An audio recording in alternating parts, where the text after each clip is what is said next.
Hala! Tres Marias, may kakaibang kinikilos, may malaking himala. Ops, pero bago ang lahat, huwag kalimutang suportahan ang ama ng Kalingap, Kuya Val Santos Matubang, Ate Edna, Kalingap Rob at Jack Matubang, dahil sa kanila may Kalingap. Hello mga kalingap! What's up? Kumusta kayong lahat dyan? Sana ay nasa mabuti kayong kalagayan. Ngayong araw ay nag-face reveal na tayo para makita ng karamihan na tayo ay hindi AI at legit na nagre-react tayo sa mga video ng Kalingap. Salamat sa inyong patuloy na pagsuporta sa aking munting channel. Ngayong araw ay magre-reaction video tayo patungkol sa Tres Marias. Kaya samahan nyo ako. Let's go! Ang ganda.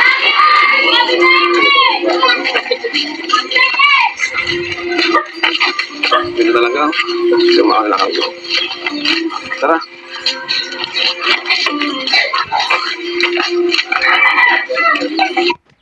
Wow, grabe. Ang laki ng pagbabago ng Tres Marias mga kalingap. Dahil kung dati, kung ating mapapansin ay kapag nasa ganito mga lugar, matao, ay hindi sila madalas nakakapaglakad ng tuwid o maayos. Dati, kapag naglalakad sila sa mga ganitong lugar ay nakayuko ang kanilang mga ulot noo. Pero ngayon, nakataas noo na sila. Ang laki talaga ng pagbabago na ginawa ni Kalingap Rob sa kanila. Malaking tulong ito para mabago ng tuluyan ang kanilang mga ugali.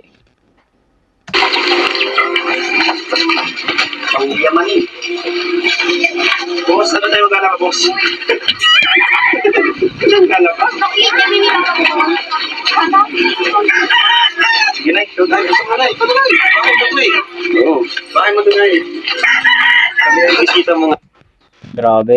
Sino mag-aakala mga kalingap na dating mga nakatira lang sa bukid, walang sariling lupa at bahay, pero ngayon nagkaroon na ng sariling lupa at bahay. Bagong-bago. At ito ay dahil sa Kalingap. Grabeng laki talagang biyaya na binigay ng Kalingap sa kanila. Ayun,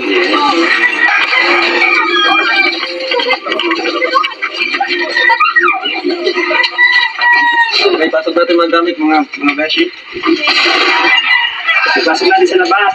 Ay, naiko. Ay, very good sila, oh. Talaga nagtanggal ng ano, kinelas.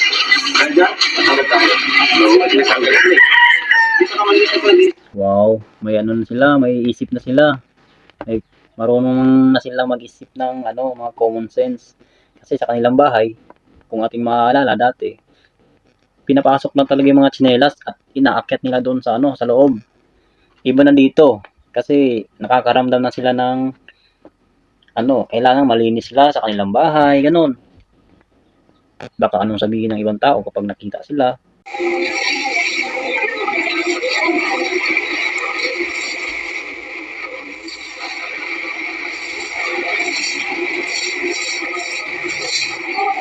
Oh, grabe. Sino yan? Si Chris yata yan, di ba? Grabe si Chris, marunong na talaga maglinis ng bahay, oh. Nagwawalis na siya, tapos yung tiles ay binrush nila. Nilagyan ng tubig, kiniskis, para malinis talaga. Wow, ang galing, galing, galing, galing. Good job, Chris. Ang galing ng ginawa mo. Tara, panoorin pa natin.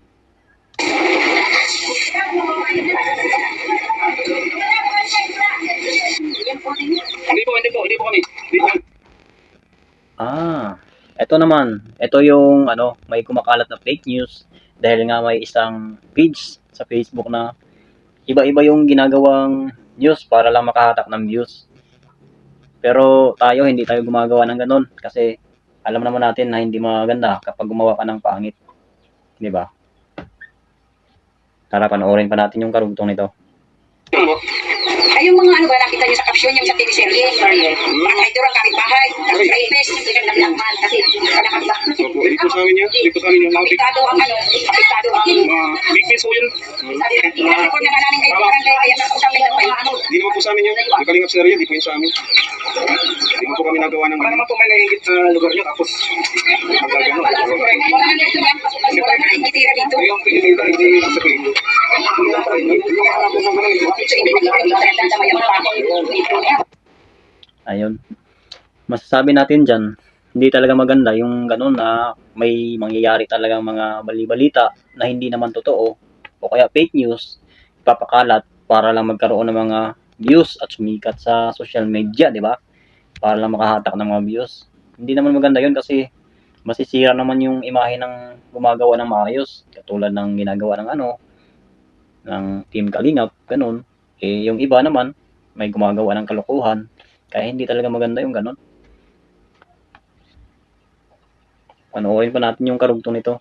Walang engagement sa basa nila kaya ayun eh atin kami sa mga hindi kami alert sa mga text na ito.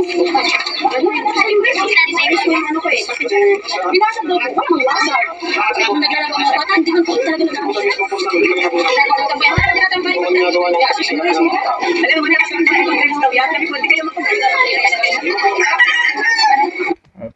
Ito naman, dito naman sa part na to mga kalingap, ang sabi ng mga kapitbahay ay nagreklamo sila dahil nga muli na naman daw ninakawan yung bahay ng Tres Marias. Hindi ibig sabihin kung ganun, kasi sinasabi nilang muli, ibig sabihin, dati na pala itong ninakawan. Eh kung ninakawan, bakit hindi naman binalita o nabalitaan ng kalingap na sila naman yung may kakayahan na pumunta doon o kaya alamin yung totoong balita. Pero wala namang na-report na may nawala sa mga gamit na dinala ng Team Kalingap doon sa bagong bahay ng Tres Marias. Saka nung pagpunta nila kasabay yung Tres Marias, eh nandoon din naman yung mga gamit na pinamili ni Kalingap Rab. Yung katre, kutson, nandoon naman. Yung mga stove, nandoon naman. Lamesa, wala namang nawala. Kaya, isa lang talaga masasabi natin, fake news yung kumakalat na balita na yon. Kung ganun yung pakay nila ay sana makonsensya naman sila dahil ang hangarin ng Kalingap ay ang makatulong sa mga mahihirap. Kasi mga kapitbahay, kapag sabi nila, muli daw ninakawan ng bahay, hindi sabihin na nakawan ng nila. Kasi video, nag-video sila para palungin yun. Pero video, ito yung kagawin sa kanila. Pwede ko. Si Chris, pero ano naman nila rin Facebook? Ang dami yung tiki, ang dami yung Sino? Opo, kung ito ano, kasi nilang kung nila ano, yan. Kung magagawa ko yan, i-report ka kalingap siya rin dito sa akin. Matulog? Ha? Dito na kayo dito na? Oh. Yun nga yung page na tinutukoy mga Kalingap, Kalingap Serye daw. Hindi daw yun sa Kalingap, hindi daw yun kay Kalingap Rab. Sa Facebook yun, makikita natin Kalingap Serye. Sa katunayan nga, halo-halo mga video yung nakita natin doon, yung chinek natin yung page na yun. Pati nga mga video natin ay ninakaw. Hindi natin kilala kung sino talaga yung may-ari ng page na yun. Kasi kung ating titingnan, grabe, ang dami mga video doon na naka-upload sa YouTube. Tapos, dinownload lang ng may-ari ng page na yon, yung Kalingap Serye. Grabe talaga yung may-ari ng page na yon. Walang ibang ginawa, kundi ang makasira sa ano ng Kalingap. Alam ko naman na kasi alam ko na matagal nang gusto ni nanay, matagal din ang gusto dito lumipat. Kaso nahihiya lang kayo kasi wala pa kaming sinasabi. Pero ngayon, may approval ko na hindi na kayo magpupumira dito. Wow, grabe. Sa wakas, nakalipat na talaga yung mga Tres Marias. Idol na idol ko yung mga yan kasi tahimik din akong tao, tsaka mahihain ako sa personal. Dito lang ako nagkaroon ng lakas ng loob at kapal ng mukha sa YouTube, sa pagbablog. Pero sa personal talagang mahihain ako. Kaya yung Tres Marias na yan ay ganyan na ganyan din ako dati. Tara, panoorin pa natin. Hindi pa tayo nagiging cutting. Hindi pa tayo nagiging cutting. Hindi na kayo tumira dito. Sa inyo na ito. Sa inyo na ito. Walang ibang nagmamayari dito kundi kayo. Kasi sa iyo, akin yung ay, sige, pagtutokan kayo. Sana narinig yung sinabi ko po kanina na simula ngayon po, sa inyo na po itong bahay na ito. Ano? Wow. Hindi pa nagiging cutting, okay lang po. Kasi sa inyo rin naman po talaga ito. Kaya itong cutting ko wala. Alam ko, nahiya lang kayo kasi sabi mo nga, wala ko sinasabi dito. Pero ayun. So, okay, di ba mas comfortable po kayo dito? Yes. Yes, pagpapa naman lang natin. Mission accomplish tayo mga kalinga. Another family na nabago natin yung buhay. Sila po, Tres Marias. So, yes, of course, and thank you po sa inyo mga kalinga. Dahil po yun sa inyo sa panonood nyo, hindi po skip ng ads. Kaya po natin nagagawa itong mga kabayan na kahit walang sponsor po. Wala sa ating YouTube channel. Siyempre, salamat din sa mga kasama ko sa Team Ibis, K-Boys. talagang sumunod sila nga grabe yung effort kung nag-vlog tayo. So, pwede na po kayo magano dito, magsaing, may price cooker dyan, nabili ako. Oh, grabe talaga, no? Imagine, may bagong bahay na, may lupa. Tsaka paglipat nila, may mga bagong gamit na din. May higaan, may mesa, may upuan, may sala, may stove, may kuryente, may ilaw na sila. Malapit pa sa paaralan. Grabing laki talaga ng maidudulot nito na pagbabago sa kanilang sarili na mga Tres Marias. Sana tuloy-tuloy na nga yung pagbabago nila at hindi na sila mahiya sa mga tao na makisalamuha. Yan talaga kasi yung pakay ni Kalinga Prab. Marami nga nagsasabi dati na itigil na daw yung pagtulong sa Tres Marias na ito dahil nga nakakawala ng gana nung una talaga kasi kung ating makikita at mapapansin natin sa mga vlog ni Kalinga Prab, kapag kinakausap ang mga batang ito, sina si Chris, si Melissa, si Bea, yung isa nakayuko, yung isa nakatangilid, yung isa naman nakatingala. Hindi natin masabi kung ano ba yung iniisip ng mga ito, parang wala lagi sa kanilang mga sarili. Pero ngayon, kahit pa paano, nakikita natin na mayroon na talagang pagbabago na nangyari sa kanilang mga sarili. Kung dati nga, hindi nga sila makausap ni Kalinga Prab, nahihiya, nakayuko lang palagi, kahit bigyan na ng pagkain, ayaw pa rin kumain.